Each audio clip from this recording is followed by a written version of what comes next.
Alors vous avez reconnu Jean Leron d'Alembert, cette vidéo lui est dédiée. Plus précisément, nous allons démontrer la règle de d'Alembert.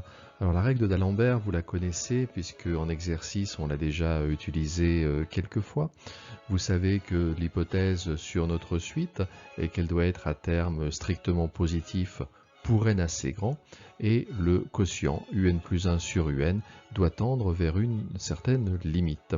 Alors je reviens sur cette hypothèse, une série à terme strictement positif pour n assez grand. On sait que la nature ne change pas en modifiant un nombre fini de termes. On pourra donc supposer dans notre démonstration que notre terme général un est toujours strictement positif.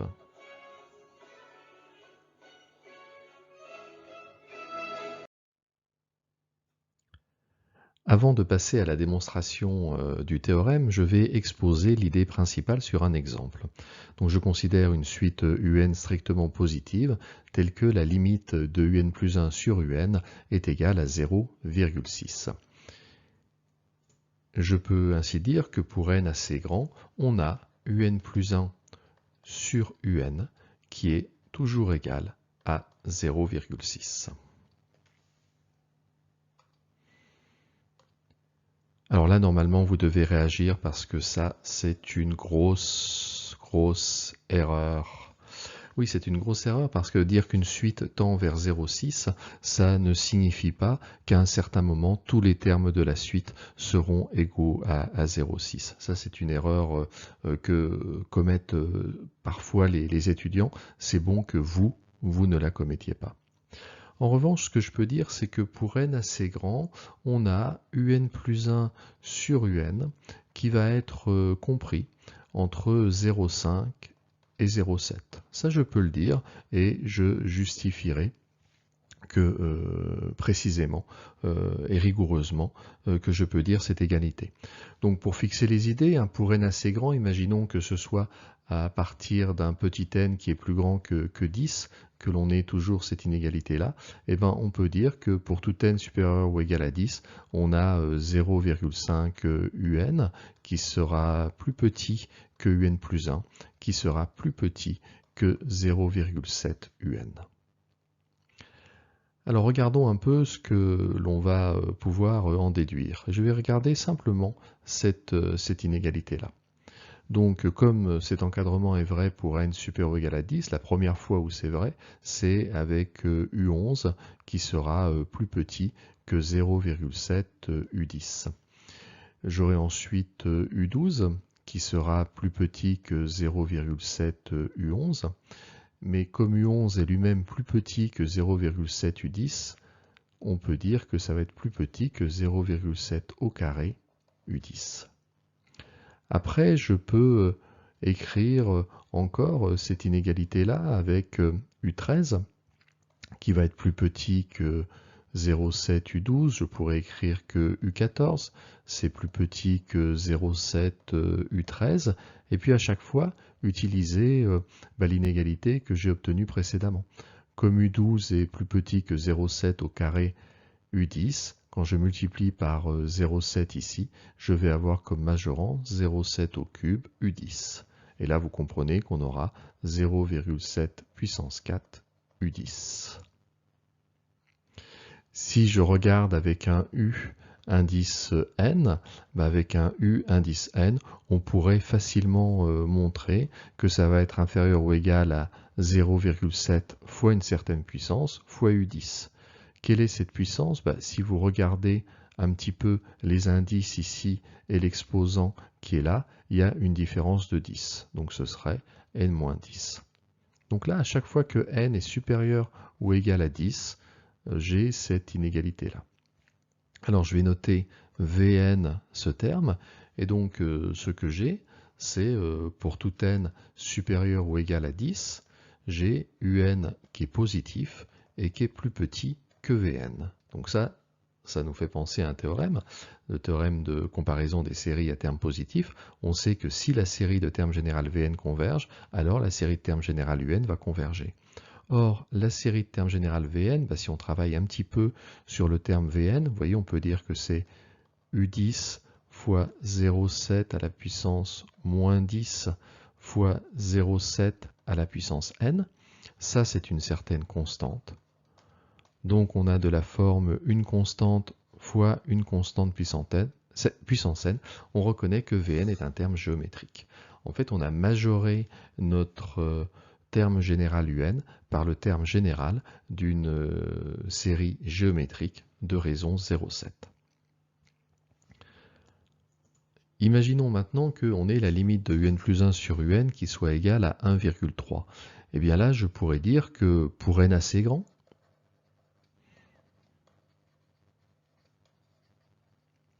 j'ai un plus 1 sur un qui va être supérieur ou égal à, je vais dire, 1,2.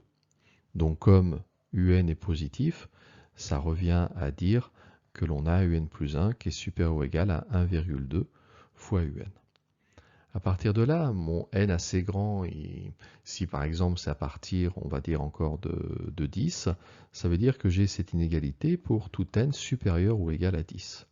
Donc là encore, je pourrais écrire avec U11, qui sera supérieur à 1,2 fois U10, U12, qui sera supérieur à 1,2 fois U11, et ainsi de suite. Et cette fois, je prouverai que en fait notre un il est supérieur ou égal à 1,2 fois n-10 fois u10.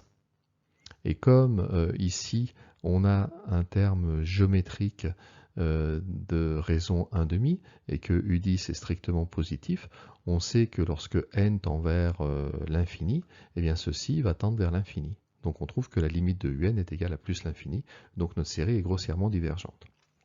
Donc sur un exemple numérique, on comprend bien comment ça se passe, et ce que l'on va faire, c'est rentrer dans une démonstration qui utilise simplement ces idées-là, mais avec des epsilon, parce qu'on ne connaît pas la valeur numérique de la limite. Vous voyez qu'ici, j'ai pris dans mon exemple 0,6 et donc je disais que un plus 1 sur un était compris entre 0,5 et 0,7. Et en fait, ce qui était important, c'était le 0,7 ici, puisque c'est celui que je retrouve ici et qui va me donner la raison de ma série géométrique qui doit être convergente si je veux utiliser mon théorème.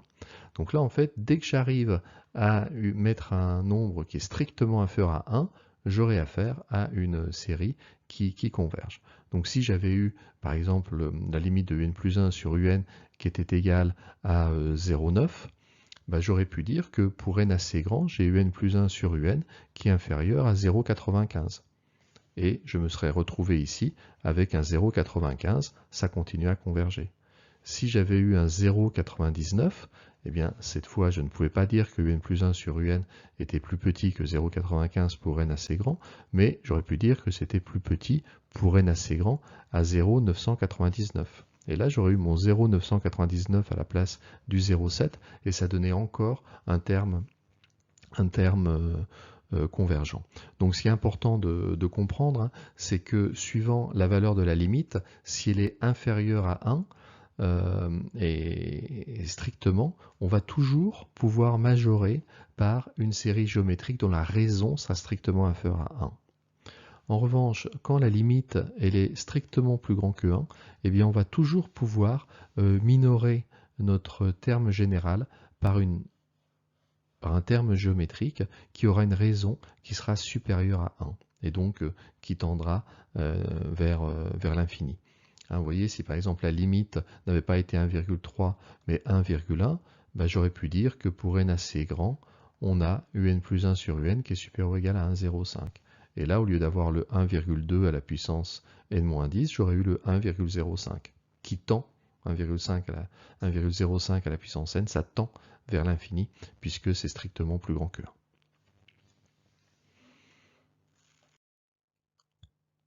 Passons maintenant à la démonstration de la règle d'Alembert. L'exemple précédent était juste pour vous sensibiliser à l'idée de la démonstration. On va maintenant faire une démonstration rigoureuse. À chaque fois que c'est rigoureux avec les suites et les séries, on a les epsilon. Alors ce qu'on commence par dire, c'est que la nature d'une série ne change pas en modifiant un nombre fini de termes. Donc on peut supposer que notre terme un est strictement positif et on suppose que la limite de un plus 1 sur un est égale à petit l. Alors on écrit ce que cela signifie. On aurait un cas particulier à envisager, hein, si la limite c'est plus l'infini. À ce moment, on ne va pas avoir cette même définition avec les epsilon. Dans cette vidéo, je m'intéresse qu'à une limite finie. Donc on sait que ceci signifie que pour tout epsilon strictement positif, il existe un rang à partir duquel un plus 1 sur un moins l en valeur absolue est inférieur ou égal à epsilon. On sait que ça équivaut à dire que notre un plus 1 sur un est compris entre l moins epsilon et l plus epsilon. Et comme un est strictement positif, ça signifie que l'on a cet encadrement-là. Vous voyez, là c'est exactement le type d'encadrement que l'on avait tout à l'heure avec mon L qui valait 0,6. Quand je vous ai dit qu'on avait un plus 1 sur un qui était compris entre 0,7 et 0,5 à partir d'un certain rang, eh bien j'avais utilisé simplement cette propriété avec epsilon qui valait 0,1 et donc je savais qu'il existait un certain rang à partir duquel on avait toujours cet encadrement. Et je vous avais dit, moi je suppose que ce rang, c'est avec grand N égale 10. Ok? Donc on se retrouve à la diapo d'après en partant de cet encadrement et on va finir la démonstration de la règle de D'Alembert. Donc on en est là, on a montré que pour tout epsilon strictement positif, on a ces propriétés. Alors, je vous rappelle que quand on a une propriété qui commence par quel que soit epsilon strictement positif, c'est sous-entendu, quel que soit epsilon, aussi petit que possible, on a cette propriété. On ne va jamais prendre comme valeur de epsilon 10 milliards ou 1789, ça n'a aucun intérêt dans ce genre de démonstration. C'est toujours un epsilon petit, mais strictement positif. Allez, on passe à la démonstration du premier cas quand L est strictement inférieur à 1. Alors on dit qu'il existe un epsilon strictement positif tel que L plus epsilon soit strictement inférieur à 1. Alors attardons-nous un instant sur le schéma que je viens de dessiner. Ici j'ai 1, ici j'ai petit l. Si je prends un epsilon strictement positif mais pas trop grand, qui correspond à cette longueur-là, eh bien j'aurai L plus epsilon qui sera bien strictement inférieur à 1. Typiquement, ce que l'on prend si on veut fixer la valeur de epsilon, c'est 1 moins L sur 2. Ça correspond à quoi 1 moins L sur 2 1 moins L, c'est cette longueur-là. Donc 1 moins L sur 2, c'est la moitié de cette longueur. C'est les epsilon que j'avais dessiné sur le dessin. Et alors, vous pourrez vérifier que pour ce choix d'epsilon, on va avoir L plus epsilon qui est égal à 1 plus L sur 2. Et ça, c'est bien strictement inférieur à 1 puisque L est strictement inférieur à 1. Mais il suffit d'écrire ceci, c'est assez convaincant avec le petit dessin que j'ai fait à côté. Alors maintenant, on revient à notre inégalité. Ce qu'on va faire, c'est ne pas nous intéresser à cette partie-là, mais uniquement à ces inégalités qui sont vraies dès qu'on a un entier petit n supérieur ou égal à grand N. Donc on l'écrit une première fois avec petit n qui vaut grand N, puis pour petit n qui vaut grand N plus 1, donc ça nous donne ceci. Pour petit n qui vaut grand N plus 2, à chaque fois on va avoir ici un indice et l'indice qui le précède. Donc ici, n plus 3 est l'indice qui se précède. Et je continue ainsi de suite jusqu'à un certain un. Alors évidemment, je dois me fixer un n au départ supérieur ou égal à n plus 1, et je dis qu'en continuant ainsi à écrire mes inégalités, en partant de grand N plus 1, qui est ici, puis de grand N plus 2, grand N plus 3, en augmentant de 1, etc., à un moment, on va arriver à petit n. Et ce que l'on fait, c'est on multiplie membre à membre ces inégalités. Comme les termes sont tous strictement positifs, le sens de l'inégalité n'est pas changé. Et on voit qu'on a des simplifications 2 à 2, puisque ce facteur et celui-ci vont se simplifier. De même, celui-ci et celui-ci. Celui-ci et celui-ci. Celui-ci se simplifierait avec celui-là. Celui-ci se simplifie avec celui qui serait ici. Dans le membre de gauche ne reste que un. Dans le membre de droite reste L plus epsilon à une certaine puissance fois ce terme-là, U indice grand N. Alors, quelle est la puissance? Eh bien, le nombre de L plus epsilon que l'on multiplie correspond au nombre de lignes. Donc ici, il y en a 5. Non, je plaisante. Il y en a combien? Eh bien, on a un petit compteur ici. Hein. On a première ligne, deuxième ligne, troisième ligne. Donc si mon petit n, je le mets sous la forme grand N plus quelque chose, ce quelque chose m'indiquera le nombre de lignes. C'est donc petit n moins grand N. Voici le nombre de lignes que j'ai. J'ai prouvé que pour tout n supérieur à grand N plus 1, on a cette inégalité-là. On pourrait, pour être encore plus rigoureux, faire une preuve par récurrence. On continue, on pose Vn qui est justement égal à ce terme-ci. On arrange un peu comme on l'a fait sur les exemples numériques. On peut dire que c'est L plus epsilon puissance moins n fois U grand N. Tout ça, c'est une constante. Hein. C'est une constante, ça ne dépend pas de petit n. Notre grand N, il est fixé. Il existe grand N, donc il est fixé. Fois une constante à la puissance petit n. Donc la série des Vn est une série géométrique de raison L plus epsilon. Alors L c'est positif, on a dit, epsilon c'est strictement positif, et en valeur absolue, eh bien c'est inférieur à 1, puisque on a fait ce choix-là. C'est là où intervient le choix de notre epsilon. Hein. C'est ce choix-là judicieux qui nous permet de dire que la série des Vn est une série convergente. On a donc pour tout n supérieur ou égal à n plus 1, un qui est compris entre 0 et Vn, avec la série des Vn qui convergent. D'après le théorème 9, c'est aussi le théorème de comparaison pour les séries à termes positifs, on peut dire que la série des un converge. Et voilà, c'est fait. Alors passons maintenant à l'étude du deuxième cas, lorsque la limite elle est strictement plus grande que 1. Cette fois, on va considérer un epsilon strictement positif, assez petit, tel que L moins epsilon soit strictement plus grand que 1. Donc là, on a 1 qui est ici, on a L qui est ici, et ce que l'on veut, c'est retirer à L une quantité strictement positive, qu'on va appeler epsilon, de manière à ce que L moins epsilon soit encore plus grand que 1. Typiquement, on prend encore pour epsilon la moitié de notre intervalle, donc cette fois c'est L moins 1 sur 2, puisque L est plus grand que 1. Vous pourrez vérifier qu'à ce moment, le L moins epsilon correspond à L plus 1 sur 2, qui est strictement supérieur à 1. Et puis ce qu'on va faire, c'est exactement la même chose. On va profiter de cet encadrement, mais cette fois uniquement de cette partie-là. On va oublier cette partie-ci. Donc on regarde ce qui se passe, on prend un petit n supérieur ou égal à grand N plus 1, et puis on fait exactement la même chose, sauf que nos inégalités sont dans l'autre sens,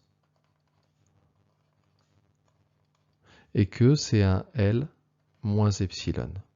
C'est tout ce que ça change. Mais bon, ça change tout quand même. Hein. Et donc au final, on montre que pour tout n supérieur ou égal à grand N plus 1, on fait notre même simplification en multipliant les lignes. Ça nous fait grand N moins petit n fois U indice grand N. Et je note Vn ceci.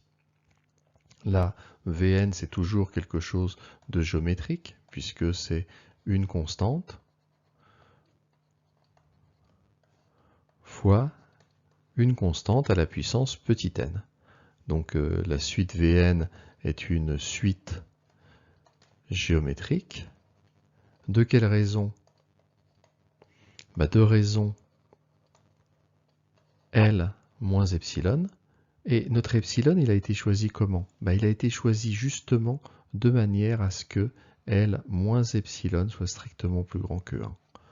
Donc, strictement plus grand que 1. Nous, eh bien, la limite de Vn est égal à plus l'infini. Cette fois, on ne va pas utiliser le théorème de comparaison des séries à termes positifs, mais on sait que pour tout n, un est plus grand que vn, on sait que la limite de vn égale à plus l'infini. Ainsi, forcément, la limite de un est égale à plus l'infini. Et donc, la série des un est grossièrement divergente. Je profite de l'occasion pour rappeler ce théorème qui nous donne la limite de q puissance n. Nous, on l'a utilisé avec q qui valait L moins epsilon, strictement plus grand que 1. Mais je m'aperçois que j'ai peut-être pas tout démontré dans la règle de d'Alembert. On va voir s'il reste des choses à faire. Donc on a montré le cas où L était strictement plus petit que 1. On a vu que la série des UN convergeait. Le cas où L est strictement plus grand que 1, on a montré que la série était grossièrement divergente. En fait, on a fait mieux, on a même montré que la limite de un, c'était plus l'infini. Mais attention, dans le théorème qui est au programme, la conclusion, c'est juste grossièrement divergent. Reste le cas L égale 1. Eh bien, il suffit de donner deux exemples de séries. On ne va pas chercher très loin, on va prendre des séries de Riemann, une convergente, une divergente, et elles ont toutes les deux la même limite de un plus 1 sur un, ce qui prouve bien qu'il n'y a pas de conclusion générale quant à la nature de la série lorsque L est égal à 1.